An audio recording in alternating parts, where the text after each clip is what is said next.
గోపాలపురం నియోజకవర్గాన్ని ప్రకృతి వ్యవసాయానికి కేంద్ర బిందువుగా మార్చేందుకు ప్రణాళికాబద్ధంగా కృషి చేస్తున్నామని గోపాలపురం ఎమ్మెల్యే మద్దిపాటి వెంకటరాజు అన్నారు. తూర్పు గోదావరి జిల్లా నల్లజల్ల మండలం అనంతపల్లి గ్రామంలో పొలం పిలుస్తుంది కార్యక్రమంలో ఆయన ముఖ్య అతిథిగా పాల్గొన్నారు.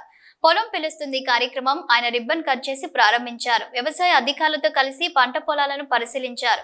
సేంద్రియ వ్యవసాయ పద్ధతులను అడిగి తెలుసుకున్నారు. అనంతరం పొలం పిలుస్తుంది కార్యక్రమంలో భాగంగా ఏర్పాటు చేసిన సమావేశంలో రైతులను ఉద్దేశించి ఆయన మాట్లాడారు. ఆంధ్రప్రదేశ్ రాష్ట్రంలో ప్రకృతి వ్యవసాయం పేరు చెప్తే గోపాలపురం నియోజకవర్గం గుర్తు వచ్చేలా మార్పులు తీసుకొచ్చేందుకు వ్యవసాయ అధికారులతో కలిసి పనిచేస్తున్నామన్నారు. సేంద్రియ వ్యవసాయ పద్ధతుల ద్వారా మానవ ఆయు ప్రమాణం పెరిగే విధంగా అవశేషాలు లేని ఆహార పదార్థాలు ప్రజలకు అందించే విధంగా ఏర్పాట్లు చేస్తున్నామన్నారు.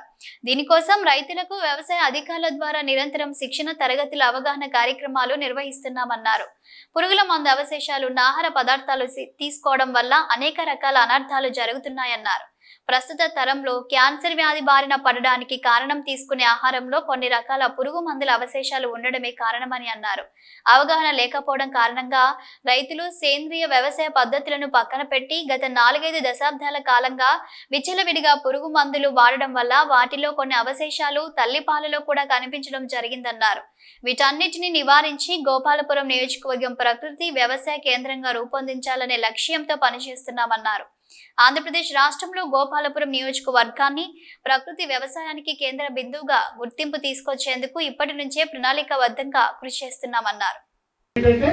గోపాలపురం నియోజకవర్గం అనేది పూర్తిగా గ్రామీణ నేపథ్యం ఉండి పూర్తిగా వ్యవసాయ ఆధారిత నియోజకవర్గం దొరకడం ఇది నా అదృష్టంగా భావిస్తున్నాను. ఏదైతే ఇప్పుడు మొదలు పెట్టామో తొలడిగేద్దాం, ఖచ్చితంగా ప్రారంభిద్దాం. అధికారులందరూ ఇక్కడే ఉన్నా చేయాలి. రైతు ఎక్కడే నేను కోరుకుంటాడండి, నేను పెట్టే పెట్టుబడి తగ్గాలి, నాకు ఆదాయం రావాలి అనేది. ఈ రోజున వ్యవసాయం అంటే భయపడే స్థాయిలో ఉందండి.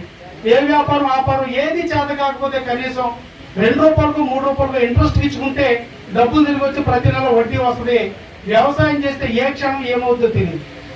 ఎందుకంటే ప్రకృతి మీద ఆధారపడతాం, వర్షాలు పడవచ్చు, మునిగిపోవచ్చు, గిట్టుబాటు ధర లేకపోవచ్చు, పంట చీడ పురుగుల వల్ల నాశనం అయిపోవచ్చు. ఇన్ని దాటుకుని రైతు పంట సేద్యం చేయాలి అంటే సంక్లిష్ట సంక్షోభ పరిస్థితులు ఉన్నాయి. కాబట్టి ఆ విధానానికి ముందు నేను ఒక అండగా నిలబడదాం.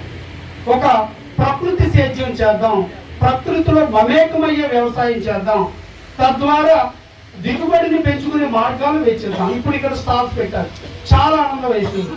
చూడండి, రకరకాల విత్తనాలు వంగడాలే కాకుండా సేంద్రియ ఎరువులు దేనికి ఏ సందర్భంలో ఎలా వాడొచ్చో కూడా పూర్తిగా, అలాగే పక్కన డ్రిప్ ఇరిగేషన్ కావచ్చు.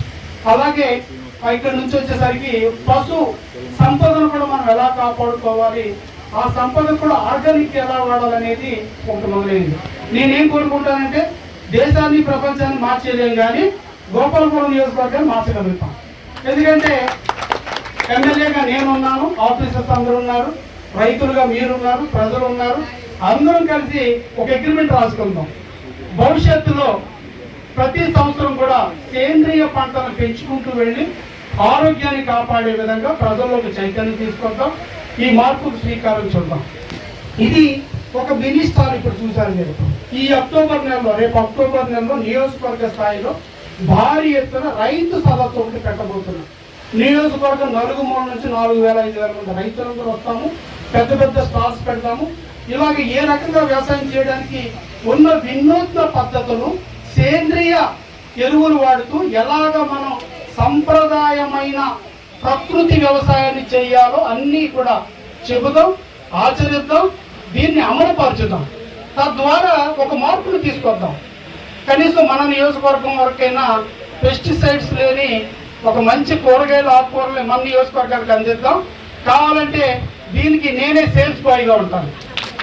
స్టాల్స్ పెడదాం. నేను ఒక రోజు ఉండి మధ్యాహ్నం దాకా ఆ స్టాల్స్లో కూర్చుని సరుకులన్నీ పెడతాను. తద్వారా ప్రజల్లో ఒక చైతన్యం వస్తుంది. ఆ రకంగా చేసే దిశగా సమూల ప్రక్షాళనకు మార్పులకి